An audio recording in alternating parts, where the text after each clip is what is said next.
আমি খুব সাধারণ দু একটা কথা বলি প্রথমে, যেটা ওই 27শে মার্চ জন্মদিনের কথা।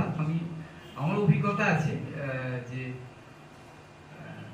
মানে নরোত্তমরা জানতো না যে 27শে মার্চ বিশ্ব নাট্য দিবস, কিন্তু ওরা দল প্রতিষ্ঠা করেছে। এরকম অনেকগুলো উদাহরণ আমার আছে, আমার নিজে ব্যক্তিগতভাবে আছে। আমার নিজে যে অনেকে হয়তো জানেন না, আমি একসময় খুব ঘনিষ্ঠভাবে সাহিত্য পড়তাম।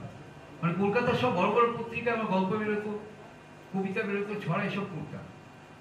পড়ার পরে থিয়েটারে শিফট করি, সেটা অন্য কারণ, এখানে বলার দরকার নেই। যেটা বলার দরকার, আমি থিয়েটারে আমার প্রথম যে কাজটা মনীষা দলে করেছিলাম, সেটার শুরুর দিনটা ছিল 27শে মার্চ। আমি জানতাম না বিশ্ব নাট্য দিবস, জানতাম না। আরেকজন ভদ্রলোক, উনি প্রয়াত হয়েছেন, অরুণ গুপ্ত, আপনারা অনেকে নাম শুনতে পাবেন। ওনারও জন্ম 27শে মার্চ, কিন্তু উনি জানতেন না, পরে সেটা নিয়ে গর্ব করেন।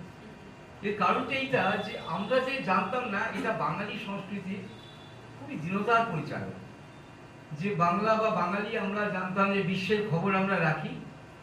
2002 সালে গিরিশ কার্নার যেবারে বিশ্ব নাট্য দিবসের বাণী লিখে, যেটা প্রেমাঞ্জন বলল, খুব গুরুত্বপূর্ণ দুটো লাইন ছিল সেখানে, যে থিয়েটার যখনই নিরাপদ দূরত্ব খুঁজবে, তখনই সে তার মৃত্যুকরণে শুরু করবে, এটা বলেছিলেন। তখন নন্দনের সামনে বিভিন্ন আমাদের থিয়েটারের বন্ধুরা, তখন আমার বয়স কম, অবশ্যই কম, জানলাম যে তারা বিশ্ব নাট্য দিবস বলে কিছু একটা পালন করছে। সেখানে কিছু মানে বাণী পাঠ করা হচ্ছে, বা কেউ গান গাইছে, কেউ আবৃত্তি পরিবেশন করছে ইত্যাদি।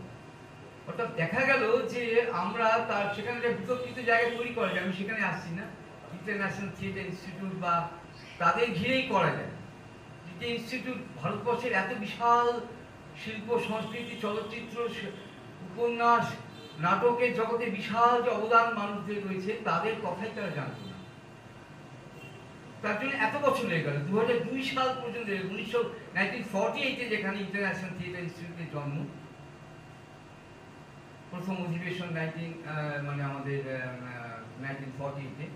তো সেই 48-এর পর মানে সময় কেটে কেটে কেটে কেটে 2002 লেগে গেল।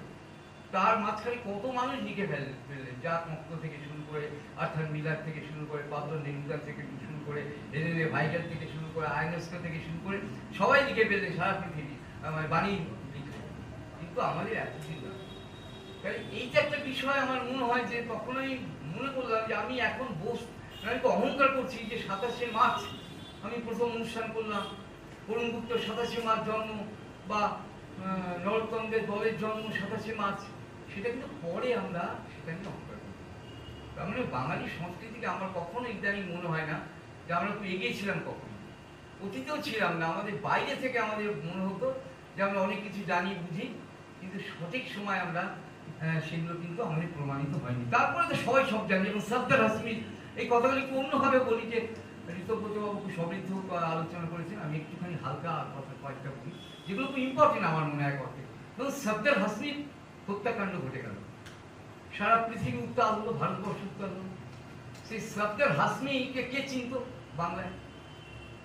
লিওজ অফিসার ছিল তো ওয়েস্ট বেঙ্গল গভর্নমেন্টে, দিল্লিতে, কে চিনত? এবার কি হলো, উনি মানে হত্যাকাণ্ডের পরে আমি বহু অফিসারকে দেখেছি ওয়েস্ট বেঙ্গল গভর্নমেন্টে।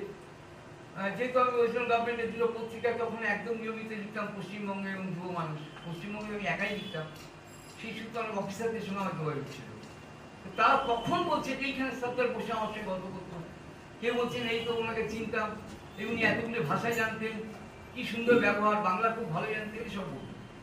তার মানে, এবং গ্রুপ থিয়েটার পত্রিকা 1987-এ একটা পথনাটিকার উপর সংখ্যা করেছিল, যারা পুরনো মানুষ জানেন, আমি জানি যেহেতু আমি একটু পুরনো। সেখানে সফদর হাসমির নামে স, ইংরেজিতে এস, বাংলায় স, কোথাও দেখা যায়নি। কেউ সফদর হাসমির ওপরে কোনো প্রবন্ধ লেখেনি, কিছু। কিন্তু হত্যাকাণ্ডে পরে সবাই বলতে শুরু করলো যে আমার সফদর হাসমিকে আমি এইভাবে চিন্তাম, এটা চিন্তাম, ওটা চিন্তাম, ও এটা ভালোবাসতো, এটা করতো। তাহলে এর মাধ্যমে উদাহরণটা এই জন্য দিলাম যে আমাদের বাঙালি বা বাংলা সংস্কৃতি যদি এত উন্নত হবে, তাহলে আজকে এত অধগমন, এত অল্প সময়ের মধ্যে কি করে এত অধগামিতা হলো। আজকে আপনারা জানেন আমি নিজে পাটনা, তারপরে রাজস্থান, বিকানি, এসব জায়গায় আমার থিয়েটার ফ্রেন্ডস আছে, তারা সব অবাঙালি, কোনো বাঙালি ফ্রেন্ডস না। তারা আমাকে গত মার্চ মাসে যেতেও ছিল, আমরা বিশেষ কারণে আমি দিতে পারিনি। তো তারা কিন্তু একটা কথা বলছিল, আমরা গ্রান্ট নেব, উইল রিসিভ গ্রান্ট, কিন্তু শর্ত সাপেক্ষে না। আমরা হয়তো সরাসরি রাজনৈতিক কথা হয়তো বলছি না, কিন্তু আমরা স্ট্র্যাটেজিক কমিটির মধ্যে গভর্নমেন্টের policy of the government, anti people policy of the government আমরা বলবো, সেটা আমরা স্ট্র্যাটেজিক কমিটির মধ্যে দিয়ে। তারপরে তুমি যদি আমাকে গ্রান্ট না দাও, আমি রিফিউজ করবো। আমি তোমার গ্রান্ট না নিয়ে আমার থিয়েটারকে আমি চালাতে পারি নাকি, আমি পরীক্ষা নিরীক্ষা করবো। কিন্তু আমাদের দেখুন 300 কাউকে গ্রান্ট দেয়, জানেন তো গ্রান্টের বিরুদ্ধে না, মানে আমাদের কলেজ টাকা গ্রান্ট দিচ্ছে। কোন কল্যাণকামী রাষ্ট্রে কেউ দিচ্ছে নাকি, তার কি উপকার করছে সে? আমি তো ট্যাক্স দিচ্ছি, ট্যাক্স দিয়ে এত কিছু করা হয়, শিল্প সংস্কৃতি জাতীয় মেরুদণ্ড, সেখানে আমি এইটুকু ব্যয় করবো না? কিন্তু যে 300 তাদের গেল ভাব, তার যে তখন থিয়েটারে সম্মেলন চালু হলো, কই কোন নাট্যকর্মীর উপর আঘাত হলে, কোনো বিপন্ন হয়ে পড়লে, কই কোনোদিন তো দেখি না এরকম অনেকে সমবেত হয়ে। গ্রান্ট পাচ্ছি না বলে আমার তখন থিয়েটারে সমবেত হতে বলা হচ্ছে।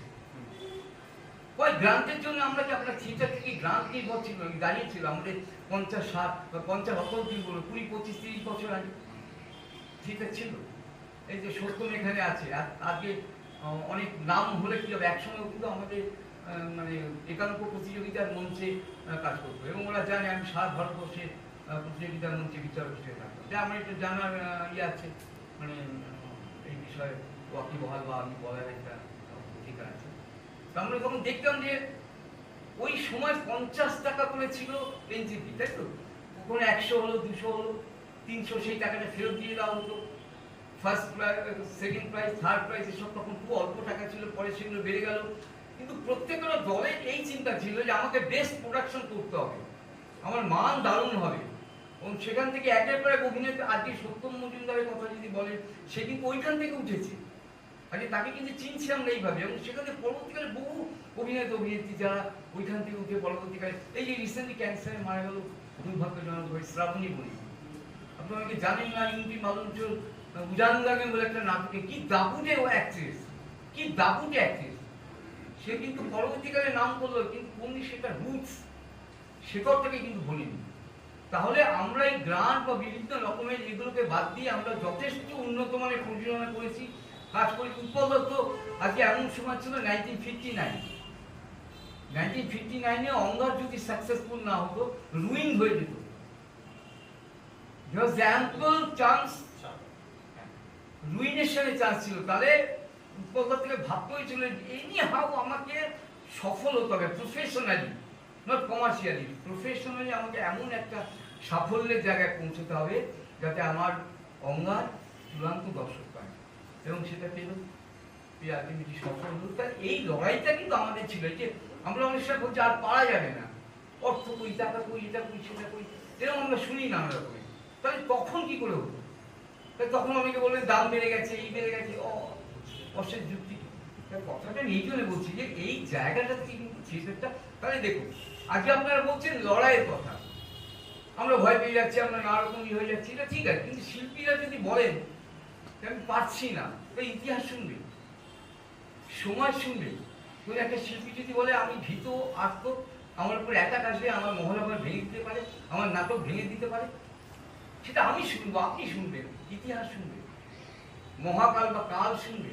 তাহলে ধরুন একটা উদাহরণ দিই,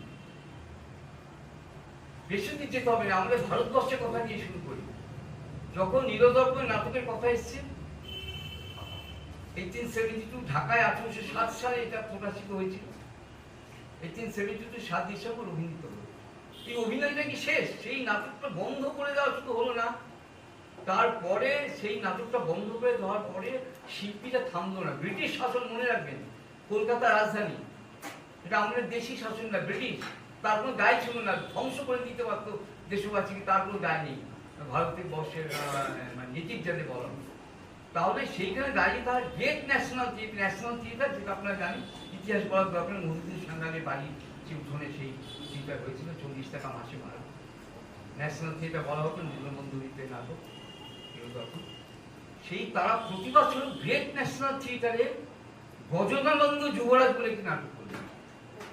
এর প্রথমেইটা কি, সেটার তারিখটা কত ছিল? 1875, 19 ফেব্রুয়ারি। সবারই ডেটটা মনে রাখার দরকার।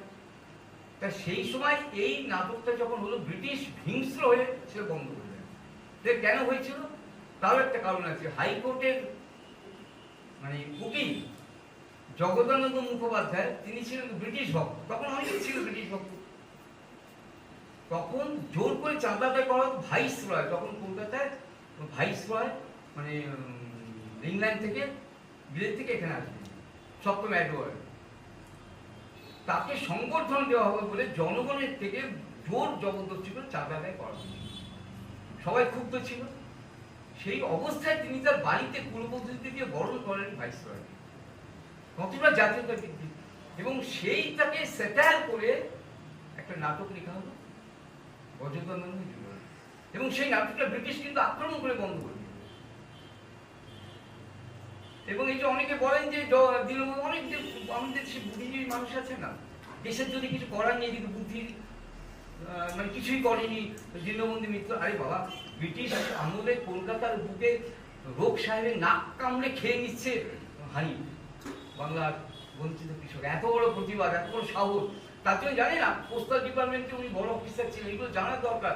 আমি 150 বছরের সেমিনার করেছিলাম, আমি কোনো বুকিশ কথা বলবো না, কিন্তু এগুলো অভিজ্ঞতা যে 150 বছর একটা সেমিনারে ওনাদের পরিবারের 3 জন এসেছিল।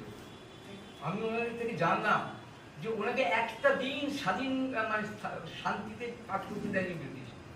উনি কিরম হতো তখনকার দিন, আপনারা আইডিয়া করতে পারবেন কেন জানি না, যে উনি যে অফিসে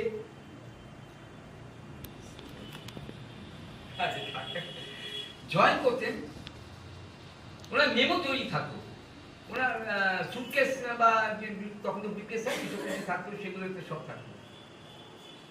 ধরুন কৃষ্ণনগর, তখন অবিভক্ত বাংলা, কৃষ্ণনগর হেড অফিস সেখানে হয়তো বা কোথাও সুপারিনটেন্ডেন্ট বা চিফ পোস্টমাস্টার এইসব হিসেবে জয়েন করলেন। সঙ্গে সঙ্গে উনি কিন্তু এসছেন সকালবেলায়, চেয়ারে বসেছেন কি তার ঠিক নেই, মেমো চলে এসছে। কোথায় দিচ্ছেন? ওখান থেকে পাবনা, কৃষ্ণনগর থেকে পাবনা, ভাবতে পারেন রংপুর পাবনা কি বিশাল দূরত্ব, ওখানে যেতে হবে, গিয়ে ওখানে জয়েন করছে, ওখান থেকে ঢাকা পাঠিয়ে দিল, ঢাকা থেকে বসিরহাট, আস্তে আস্তে মধুমেহ রোগ ওনার হয়ে গেল। ব্রিটিশ শুধু চেয়েছিল তুমি একবার বলো এই নাটকটা লিখে আমি ভুল করি, সব দিত ব্রিটিশ, স্যার উপাধি থেকে শুরু করে যত এখন যেমন দেওয়া হয় টাকা পয়সা ইত্যাদি সুযোগ, কিন্তু শেষ দিন পর্যন্ত উনি কিন্তু নাটকটা উইথড্র করেননি এবং ব্রিটিশকে বলেননি যে এটা হবে। সময় বা ইতিহাস একদিন উত্তর দেবে, কাল আমি কটা কথা বলে শেষ করে ব্যাখ্যা করলেন আমাদেরকে অন্য একটা পার্সপেক্টিভ থেকে, এবং বিশেষ করে ধরলেন শেখার। আবারও ফিরে আসি মৈনাকবাবু বক্তব্য শোনার আগে ড্যাফোর কথায়। উনি কিন্তু একটা টার্মিনোলজি আছে অ্যাভান্টিকাটে, অর্থাৎ যার মানে হচ্ছে one who thinks in a different manner. এরকম একটা সেক্ট থেকে, এরকম একটা জায়গা থেকে উঠে আসা একজন অ্যাক্টর, একজন ড্রামাটিস্ট, একজন পরিচালক, ডিরেক্টর, সেখানে তার কাছে আমরা অন্য কিছু এক্সপেক্ট করতেই পারি। এখানে দাঁড়িয়েই বলবো, এই বিষয়ে দাঁড়িয়েই বলবো যে ম্যাগনাম ওপাস বলে আরেকটা কথা আছে, যার মানে হচ্ছে পিওর আর্ট। ম্যাগনাম মানে বিরাট, ম্যাজেস্টিক, ওপাস মানে piece of art, Majestic piece of art. সত্যি কি একাল ম্যাজেস্টিক পিস অফ আর্টকে তৈরি করতে পারছে? কৌশলী হলে কি তা করা যায়? নাকি কৌশলী না হলে আমি সার্ভাইভই করব না, সার্ভাইভ করলে তবে তো আমি এক্সিকিউট করতে পারবো? এরকম একটা প্যারাডক্সের মধ্যে দাঁড়িয়ে আমরা বক্তব্য শুনবো শ্রী মৈনাক সেনগুপ্তের। সময়টাও খুব বেশি নেই, কারণ বড় একটা অনুষ্ঠান রয়েছে এবং আমি গুছিয়ে বলতে পারি না, এটা আমার জন্য খুব সুবিধা হয়েছে। তো আজকের বিষয়টা হচ্ছে থিয়েটারের একাল সেকাল, মঞ্চ যার, বাক স্বাধীনতা তার, তারপর বেশ কয়েকটা ডট এবং প্রশ্ন। আমি ওই ডটগুলোর মধ্যে আজকে থাকার চেষ্টা করি, কারণ সেকাল নিয়ে রঞ্জনদা অসম্ভব গুরুত্বপূর্ণ কিছু কথা বললেন এবং বাকিটা ঋতুব্রত বললেন। তো আমি এই ডটগুলোতে যাই। সেটা হচ্ছে মঞ্চ বলতে কি, আমার কাছে আমি কিছু প্রশ্ন করবো, আমার কাছেও উত্তর নেই। প্রশ্নগুলো মাথায় ছিল এখানে এটা দেখার পর থেকে। মঞ্চ বলতে কি, ওই আমার যে প্রসেনিয়াম, যেখানে আমি নাটকটা করি, না একটা প্ল্যাটফর্ম যেখান থেকে আমি আমার কথাটা বলতে পারি, সেটা কে দেয় আমাকে? না আমি নিজে তৈরি করি। আর বাক স্বাধীনতা খুব ছোট্ট করে আগে আমি যেভাবে ভাবছি সেটা শেয়ার করার চেষ্টা করি। বাক স্বাধীনতাটা কার? ধরা যাক একটা মঞ্চ পাওয়া গেল, নিঃশর্তে পাওয়া গেল, এবার একটি নাট্যদল সেখানে একটি নাট্য প্রযোজনা মঞ্চস্থ করবে। শুরুতে আসি, সেখানে দলের প্রত্যেকটি সদস্যের কি সমান বাক স্বাধীনতা থাকে? কি নাটক হবে, তার বিষয়বস্তু কি হবে, আঙ্গিক কি হবে? থাকে না, থাকা মানে বাস্তবে এটা হয় না। দুই, বর্তমানে বিশেষ করে এই মহানগরে নাটকের দলগুলো তো বিশেষ কিছু নেই, হাতে গোনা কিছু ছাড়া। তো সেখানে কার স্বাধীনতা, কিসের বাক? একই মানুষ বিভিন্ন দলে কাজ করছেন, করুন, সেটা তাদের তাদের দলের ব্যাপার। কিন্তু ধরা যাক আজকে আপনাদের 41 বছরের ঐতিহ্য, একটা লড়াই, একটা ইতিহাস রয়েছে। সম্যকভাবে আপনারা যারা রয়েছেন তারা জানেন, পরবর্তী প্রজন্মকেও আপনারাই জানাচ্ছেন। এবার আপনি আমাকে ডেকে নিয়ে মইনাক, এখানে আমার এই ইনফ্রাস্ট্রাকচার, তুমি থিয়েটার করো। এবার আমি জানি না আপনার এখানে কে ভালো আলো করে, কে ভালো মঞ্চ করে। আমি আমার সেটটা নিয়ে এলাম, আমার যিনি আলো করেন, আমার যিনি মঞ্চ করছেন।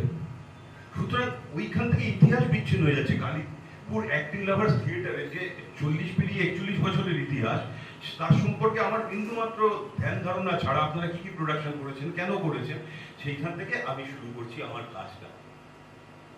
তাহলে দলের একটা যে ধারাবাহিকতা, দলের যে মানুষগুলো তাদের বাক স্বাধীনতা থাকছে। দলের কিছু কর্ণধার এসে একটা প্রোডাকশনের জন্য আপনারা দেখতে পাচ্ছেন। এবং সময়টা বেশি নিয়ে জাস্ট এই প্রশ্নগুলোই আমার মাথায় এসছে। ঋতব্রত বলছিলেন কন্টেন্টের কথা, অবশ্যই যেটা রঞ্জন দা বললেন, যে মূলত কন্টেন্টটাই ভাবায় আমাদের বা শাসককে বিরক্ত করে। প্রথমেই স্বীকার করে নেওয়া ভালো যে আমরা যতই আত্মশ্লাঘা বোধ করি না কেন যে থিয়েটার সমাজ পরিবর্তন করবে, এরকম কিছু করে না। আমরা বড়জোর একটা আয়না, গায়ে ঘাটা থাকে, আমরা দেখিয়ে দিই ভাই এখানে ঘা রয়েছে, এখানে মেরামত না করলে ঘাটা বাড়বে। আমরা বড়জোর হুইসেল ব্লোয়ার, বড়জোর ওয়াচডগ, এর বেশি কিছু নয়। তো সেক্ষেত্রেও আমরা যে কাজটা করছি, সেখানে দেখুন রঞ্জনদা যে নাটকগুলোর কথা বলছিলেন, সেখানে যে নাটকের একটা দর্শন, দর্শন শব্দটা যদি বাংলায় বলি, আমার ইংরেজিতে দুটো মানে হয়। একটা ফিলোসফি, যে নাটকগুলোর কথা রঞ্জনদা বললেন, যেটা উল্টো দিকের লোকটাকে বিরক্ত করছে, লাগিয়ে দিচ্ছে, বা আমাকে সমাজ থেকে যে শাস্তিগুলো আমরা দেখে এসেছি ধারাবাহিকভাবে, সেই প্রক্রিয়ার মধ্যে ফেলা হচ্ছে। দর্শনের এখন আমরা একটা অন্য মানে দেখতে পাচ্ছি, মানে একটা প্রযোগ করলে ভালো হয়, প্রদর্শন। তো সেখানে আপনার কন্টেন্টটা খুব গুরুত্বপূর্ণ নয়, আপনার অভিনেতা অভিনেত্রীরা কত ভালো জিমন্যাস্টিক জানে, ভালোটা কোন অ্যাঙ্গেলে পড়লে কাকে কতটা ভালো লাগবে আমি বলছি না, গুরুত্ব নেই, অবশ্যই আছে। কিন্তু মুখ্য কোনটা, ফিলোসফি না এই প্রদর্শনটা? তো এইখানে দাঁড়িয়ে প্রতিবাদটা হবে কি করে? আরজি করার কথা বারবার ঋতব্রতর কথায় আসছিল। এখানে আপনারা সবাই থিয়েটারের সঙ্গে যুক্ত জানেন, যারা যারা যে ধরুন আপনার দল থেকে দুটি মানুষ আরজি করার মিছিলে হেঁটেছিলেন, আপনার গোটা দল সরকারি হল পাবে না, এটা অঘোষিত নীতি, মিলিয়ে নিতে পারে। আরজি করার পরের 1 বছরে একবার করে প্রত্যেককে দেওয়া হয়েছিল, 6-7 মাসের মাথায় একবার করে, যাদের বঞ্চিত রাখা হয়েছিল একবার করে দেওয়া হয়েছে সবাইকে। তো মঞ্চ যে দেবে সে তো চাইবেই যে আজকে আপনি আমাকে মঞ্চ দিয়েছেন, আমি তো এখানে বসে আপনাকে গালাগালি করতে পারবো না, আমার মনে খুব রাগ থাকলো। তো যে মঞ্চ দেবে তার মনের মতো কথা বলতে হবে। তাহলে বিকল্পটা কি? কোভিডের সময় আমরা দেখেছিলাম, কোভিডে আমাদের অনেক কিছু কেড়ে নিয়েছে, কিন্তু আমরা দেখলাম যে একটা বিকল্প পরিসর তৈরি হয়েছে এবং বাধ্য আমরা, পয়সা নেই, পয়সার জন্য যদি সরকারের কাছে হাত পাতি, রঞ্জনদা সঠিকভাবেই বলেছেন, ওটা করদাতাদের টাকা। আমিও মনে করি গ্রান্ট আমাদের অধিকার, এবং গ্রান্টের জন্য আজকে মিলিত হয়ে প্রতিবাদ করাটা অধিকার। যেমনভাবে আমরা সতীশ শাহ বা অন্যরা যখন বিপদে পড়েছেন, আমরা একইভাবে কল দিয়েছি, মিলিত হয়েছি, কেউ যখন করোনাকালে কেউ হাসপাতালে ভর্তি হতে পারছেন না, আমরা নাট্যকর্মীরা পাশে ছিলাম। সেইভাবেই গ্রান্টটাও অধিকার, গ্রান্টের জন্য থিয়েটারটা নয়, থিয়েটারের জন্য গ্রান্ট। কিন্তু শাসক তো পছন্দ করে না প্রশ্ন। তো গতকাল না পরশু যে লিস্টটা বেরিয়েছে, পুলড অফ বলে একটা নতুন শব্দ তৈরি হয়েছে, শব্দ বন্ধ বলা ভালো, এবং সরাসরি রিজেক্টেড। সব মিলিয়ে পশ্চিমবঙ্গে যত দলের নাম জানে মোটামুটি সবাই বাদের খাতা। হ্যাঁ, এবং এই দল এই কিছু যে অপব্যবহার হয় না আমি বলবো না, আপনারাও জানেন, কিন্তু অনেক নাট্যকর্মীর সংসার চলে এই অনুদানের টাকায়। তাকে হয়তো আমি এই কাজটাকে ছোট করছি না, কিন্তু শেষ পেটে শিল্পের খিদে নিয়ে কালকে দিগ্বয়ের কাজ করতে বাধ্য হবে। কিসের স্বাধীনতা দেবে না? তাহলে আমি যদি সরকারের কাছে হাত পাতি, সরকার চাইবে তার শর্ত অনুযায়ী কথা বলি। মাঝে একটা কথা খুব ভাসিয়ে দেওয়ার চেষ্টা হয়েছিল, আমরা যারা বিরোধিতা করেছিলাম আমাদের সরাসরি হুমকিও দেওয়া হয়েছিল। আমরা বিরোধিতাও করেছি, আমরা অ্যাপ্রিহেন্ড করেছিলাম যে এই কর্পোরেট থিয়েটার ব্যাপারটা খাবেও না, খাওয়া যাবে না, মাথায়ও দেওয়া যাবে না, কোনোটাই হয়। তাও যদি আপনি কর্পোরেটের কাছে হাত পাতেন, তাহলে কর্পোরেটের কথা অনুযায়ী আপনার থিয়েটারটা করতে হবে। করোনা যে পরিসরটা আমার এনে দিল, এইখানে তো আমি দেখছি চমৎকার নাটক হতে পারে। কত টাকা খরচা! এই আজকে যতজন আমরা সেমিনার বক শুনতে কার ভালো লাগে? এই কথাগুলো রঞ্জন যে কথাগুলো বলবে, সেই নাট্যাংশের অভিনয়, ঋতব্রত যে প্রশ্নগুলো করলেন, সেই প্রশ্নগুলো এই নাটকের মধ্যে তোলা হোক। এইখানে 20 জনকে বসিয়ে দেখানো। আমার যখনই আমার প্রযোজনা ব্যয়টা আমি কমিয়ে আনতে পারবো, তখনই আমি অনেক বেশি দৌড়তে পারবো, আমি অনেক বেশি আমার কথা বলতে পারবো, মঞ্চটা আমার হবে, বাক স্বাধীনতাটাও আমার হবে। আর দু একটা কথা আমার মনে এসেছিল, লিখে রেখেছিলাম। সেটা হচ্ছে, হ্যাঁ, আরেকভাবেও মঞ্চ তৈরি করা যায়, যেটা মানে ঋতব্রত ছবি আমি দেখেছি শান্তিনিকেতন, হ্যাঁ বসন্ত, সরি। তো আমার বন্ধু অমিত সাহা, ও একটি ছবিতে অভিনয় করেছে, অনেক ছবিতে করে নথরের খেলা। এই চক্করে তো তাকে মুক্তি দেওয়া হচ্ছিল না। প্রদীপ্ত যে ব্যবস্থাটা করেছে, নিজের মঞ্চ নিজে তৈরি করছে, এবং একটা জায়গা ওটা কলকাতায় এবং জেলার অন্য কোথাও একটা সিট ফাঁকা যাচ্ছে না। তো আমাকে শাসক আমার কথা বলতে দেবে না, আমার মঞ্চটা আমি তৈরি করতে পারলে আমার বাক স্বাধীনতা আমারই থাকবে। আর এই যে সাম্প্রতিক ছবির কথাটা বললেন, আমারও একটা স্মৃতি উস্কে গেল। সমরেশ বসুর একটি কালজয়ী উপন্যাস অবলম্বনে একটি নাটক হয়েছিল বছর 7-8 আগে, এবং সেটা যথেষ্ট সাড়া ফেলেছিল। আপনারা বুঝতে পারছেন বোধহয় কোন নাটকটার কথা বলছি। নাম করেই বলি, অসুবিধা নেই, কারণ আমি সেই পরিচালককে সরাসরি বলেছিলাম, সে কল ছেড়া হাতে। তো আমি তীর্থঙ্করদার লেখা আর শ্যামলদার ডিরেকশন। তো আমি শ্যামলদাকে একাডেমির সামনে দাঁড়িয়ে একদম হাত জোড় করে প্রণাম করে বলেছিলাম যে গুরু, অসাধারণ থিয়েটারটা বানিয়েছো, কিন্তু আমি তোমাকে সাষ্টাঙ্গে প্রণাম করতাম এই নাটকটা যদি তুমি 2011 আগে বানাতে। তুমি 11 পরে এই নাটকটা বানানোতে এটাতে আমার মনে হচ্ছে ঠিক আছে, তোমার মনে হয়েছে একটা কিছু করলাম, এর বেশি কিছু করনি। তো বিশদে যাচ্ছি না কি কি আলোচনা হয়েছিল। আর আমি এক সেকেন্ড বলি, আমি এই কথাই শ্যামকে বলেছিলাম যে তুমি পাঞ্জাবিটা লাল না করে সবুজ করার সব দেখালেন এখানে, আর কি বলছি বল। প্রসঙ্গত বলি, এই মুহূর্তে বেলঘুরিয়া অভিমুখে একটি নাটক চলছে, নতুন মঞ্চায়িত হয়েছে।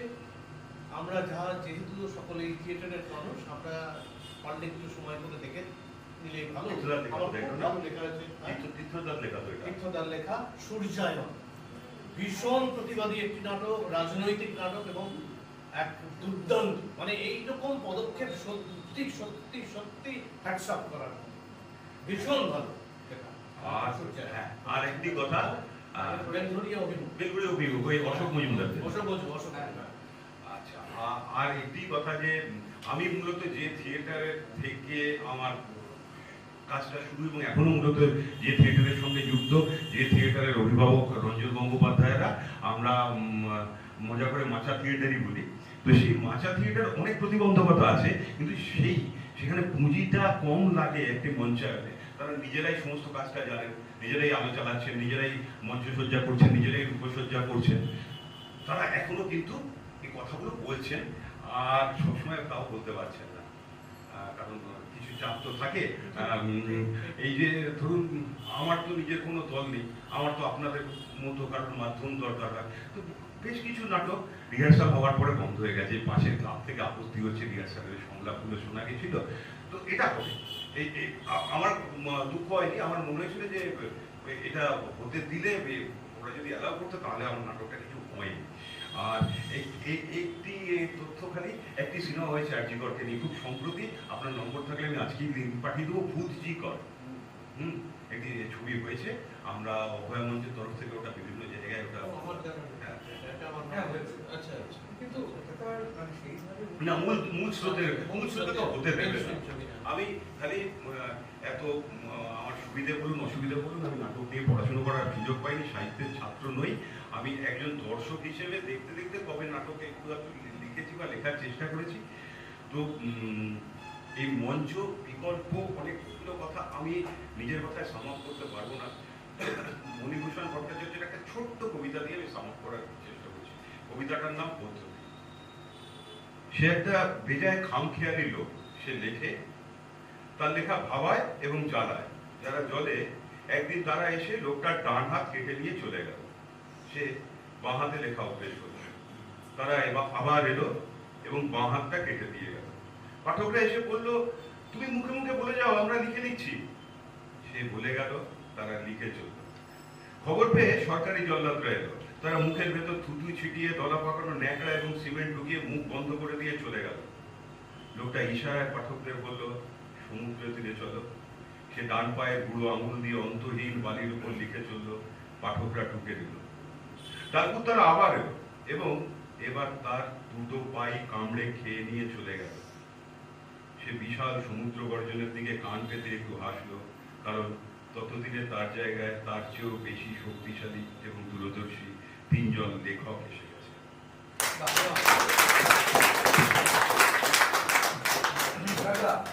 প্রশ্ন করছিল, হ্যাঁ হ্যাঁ, আমার প্রশ্ন হচ্ছে, তুমি যখন লেখো, ধরো ফরমাইশি একটা লেখা একদম গোড়ার দিকে মানে শুরু করেছিলাম, না হলে কেউ জায়গা দিত না।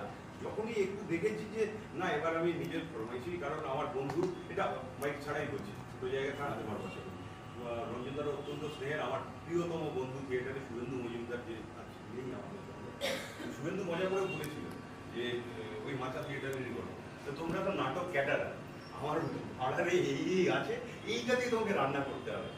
তো এখন সেটা লিখি না।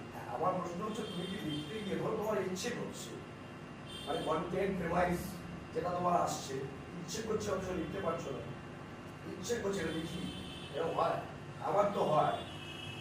ধরো আমি এই যে তৃতীয় শটটা করেছি, আমি চেষ্টা করেছি যে ঠিক প্রতিষ্ঠান বিরোধী না হলেও ওটা যেন ওরকম হয় মানুষ ভেবে, কিন্তু তাও আমার আরো ইচ্ছে করছিল, পারছি না, অনেকগুলো প্রতিবন্ধকতা হচ্ছিল। তোমার কি হয়? খুব ছোট্ট করে বলছি, প্রায় শেষের দিকে আমি চাবি নিয়ে চলে এসেছি, বাড়ি ফিরে ঢুকতে পারবে না। যেটা হয়, একরকম প্রতিবন্ধকতা আছে, বা সেটা মানসিক খানিকটা।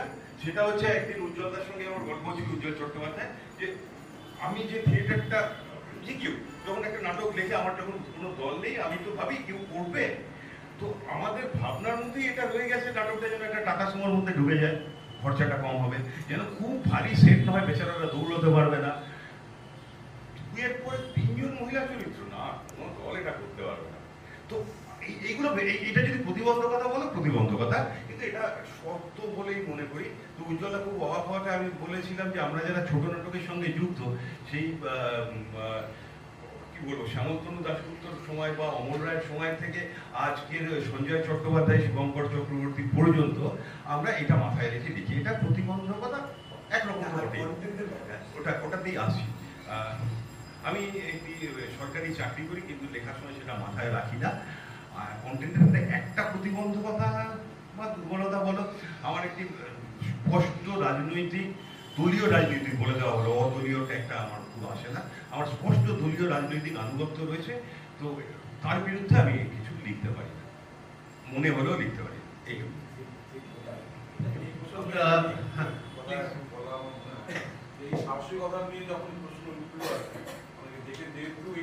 একটা নাটক আমাদের নতুনদা করেছিলেন, যেটা চাই দ্বিতীয় স্তর, এবং সেটা ঋতব্রতদা দেখেছি।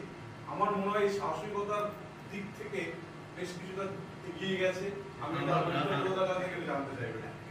আমি প্লিজ একটা কথা খালি আমার মনে হলো যে এইটা আমার নাটক লেখার সময় বা দেখার সময় বেশি মনে হয় যে আমি কিন্তু প্রথমে এবং শেষে বিনোদনই চাইব, হ্যাঁ, বিনোদন তো বটে। প্রথমে এবং শেষে বিনোদন চাইব। আমি সরাসরি যখন পোস্টার ড্রামা এখনো লিখছি, এই ইলেকশনের সামনে রেখে প্রচারের রিলের কন্টেন্ট লিখছি, সেটা আমার অন্য জায়গা। কিন্তু যখন আমি মঞ্চ নাটক লিখবো, আমার রাজনৈতিক দলীয় রাজনৈতিক আনুগত্যটা তখন মাথার বাইরেই থাকে যে কিছু বিনোদন হ্যাঁ, নাহলে লোকে দেখবে কেন, দেখবে কেন আমার সাহস দুঃসাহস। শতরূপ ঘোষ বা দেবাংশু ভট্টাচার্যের বক্তৃতা শুনবে, খুব ইন্টারেস্টিং বলে। সাম আপ করি। আপনি বললেন হ্যাঁ অবশ্যই তৃতীয় স্বর আমি দেখেছি, এবং তৃতীয় স্বরকে তো খুব পরিষ্কারভাবে নিও রিয়েলিস্ট এবং বলা হয়েছিল ধ্রুপদী এবং বাস্তববাদী নাটক, বাস্তববাদ তাতে রয়েছে। আর সেই জন্যই তো বারবার ছুটে আসি। নরোত্তমদাকে আমি অবশ্যই ভালোবাসি, এবং নরোত্তমদা অবশ্যই তার সঙ্গে আমার এটা খুব বন্ধুত্ব, কিন্তু বারবার ছুটে আসি এটা।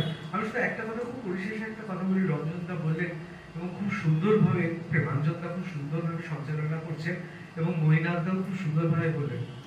দেখুন, একটা সুবিধা আছে, বুঝলেন? ব্যাপারটা হচ্ছে যে ছেলেটা রকে বসে থাকে, পড়াশোনা করেনি, ফেল টু, যে মেয়েটা ইউনিভার্সিটিতে পড়তে যায়, তার প্রতি তার না একটা খুব স্বাভাবিক কারণেই অপোজিট পোল বলে আকর্ষণ থাকে। এখন দুটো পদ্ধতি আছে, একটা হচ্ছে আবেগ, একটা হচ্ছে কৌশল। সত্যজিৎ রায় একবার ঠিক করেছিলেন যে নেপাল থেকে গোল্ড নিয়ে আসবেন, কারণ ছবির টাকা আসছে না, কথায় কথা। তা কৌশল আছে আর আবেগ আছে। দেখুন, আমি বিশ্বাস করি, মহিলারা কিছু মনে করবেন না, কিন্তু আমাকে অনেক পুরনো বামপন্থী নেতারা বলেছিলেন যে একটা সময় যদি হরিকিষণ সূর্য সিং, তার মেয়ে, অথবা বৃন্দা কারাত্রা যদি না রাজনীতি করতেন, পশ্চিমবাংলার যাদবপুর অঞ্চলে এত ছেলে বেরোতেন। আর আমার প্রসঙ্গ, আমি তাদের কোনো খারাপ কিছু বলছি না, এবং আমি নিজেও বিশ্বাস করি যে চেয়ের ছবি দেখে প্রচুর মহিলা বিপ্লবী হয়ে গেছিলেন গোটা পৃথিবী জুড়ে। একটা খুব সুবিধা আছে, আমাদের শাসকদের একটা খুব দারুণ ব্যাপার আছে, দুর্বলতা আছে। আপনি ওদের যত গালাগালি দেবেন না, যত কড়া হবে, তত কিন্তু ওরা আপনাকে কিনতে চাইবে।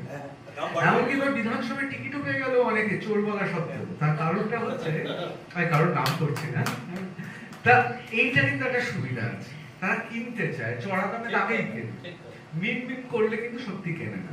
এক, দ্বিতীয় ব্যাপারটা হচ্ছে কিছু মানে যারা নাটক নিয়ে চর্চা করেন, বিদুর মানে যারা খুব অত্যন্ত অভিজ্ঞ পণ্ডিত, এবং যারা সত্যি নাটক নিয়ে কাজ করতে চান, এখানে আপনারা অনেকেই আছেন, তাদের প্রথমেই যে কাজ সেটা হচ্ছে সুদর্শন সব অর্থে, এবং সুদর্শনাদের নাটক দলে নিয়ে আসে।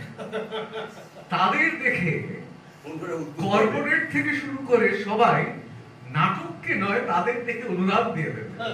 এখন ব্যাপারটা হচ্ছে, এই কৌশল কি সত্যি অবলম্বন করা উচিত, বা এটা কি আদৌ, এটাই কি কারোর মূল্যবোধে লাগবে না? লাগবে। কিন্তু বিশ্বাস করুন, পৃথিবীর শুধু নয়, ভারতবর্ষের বিপ্লব নাটকটা অনেকটা এভাবেই চলে। সেটা অতি বিপ্লবীদের ক্ষেত্রেও হয়, আমার সাংবাদিক হিসেবে দেখা।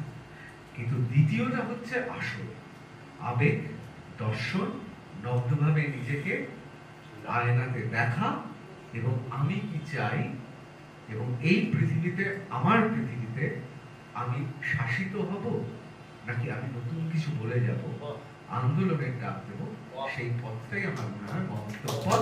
এবং আমার এলটির কাছে মনে হয় আপনি যেটা বললেন, ওই কারণেই ছুটে আসা। সাম আপ করার সময় এসে গেছে, আমরা র্যাপ আপ করব। ঋতব্রত শুরু করেছিলেন এই কথা বলে যে এরকম ছোট ছোট সভা বারে বারে যদি হয়, কপিয়াস যখন হবে, তখন কিন্তু তা একটা দিশা দেখাবে।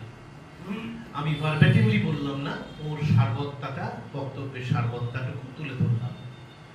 রঞ্জন দা সোচ্চার হওয়ার কথা বলেছেন, শানিত করতে বলেছেন ছুরির ফলাকে, এবং মৈনাক এসে আমাদেরকে উদ্বুদ্ধ করলেন এবং বললেন মঞ্চ নিজের মতো করে গড়ে নেওয়ার কথা।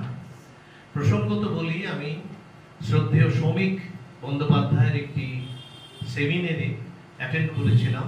আমি আপনাদের মতো জায়গায় ছিলাম, অর্থাৎ সুজনের জায়গায় ছিলাম, এবং শ্রমিক বাবু ছিলেন সৃজনের জায়গায়। এবং শ্রমিক বাবু বলেছিলেন থিয়েটারের কথা। সেখানে একটি কথা আমার মনের মধ্যে দাগ কেটে গিয়েছিল, যা আমার এখনো মনের মধ্যে প্রথিত হয়ে আছে, এবং এর থেকে ভালো ডেফিনিশন আমি আর কিছু পাইনি। উনি বলেছিলেন, any spectacle at any place is a theater. Any spectacle at any space is a theater. চলুন আমরা আমাদের মতো করে যেখানে পারবো, যখনই পারবো, লাইক মাইন্ডেড মানুষ যারা আমাদের মতো মন নিয়ে চলে, মনন নিয়ে চলে, তাদেরকে কিছু কিছু করে সংঘবদ্ধ করে আমরা এই সোচ্চার হব, এই থিয়েটারটা করব, এভাবেই করব। ওই যে বলছিলেন মৈনাক, প্রদীপ্ত যেভাবে ছবি করছে একজন ইন্ডিভিজুয়াল ডিরেক্টর হিসেবে, ঠিক সেইভাবেই আমরা ওয়েবসাইটের মতোই গেরিলা ওয়েলফেয়ারের মতোই। নিয়মিত অভিনয় হচ্ছে, সবাই মহড়া করে। খুব ধন্যবাদ সকলকে। আবারও বলি, আমরা আমাদের তরফ থেকে যারা এখানে রয়েছি, এপারে রয়েছি, সকলে কেএলটির দীর্ঘ জীবন, সুন্দর পথ, আগামী সুন্দর আগামী কামনা করছি।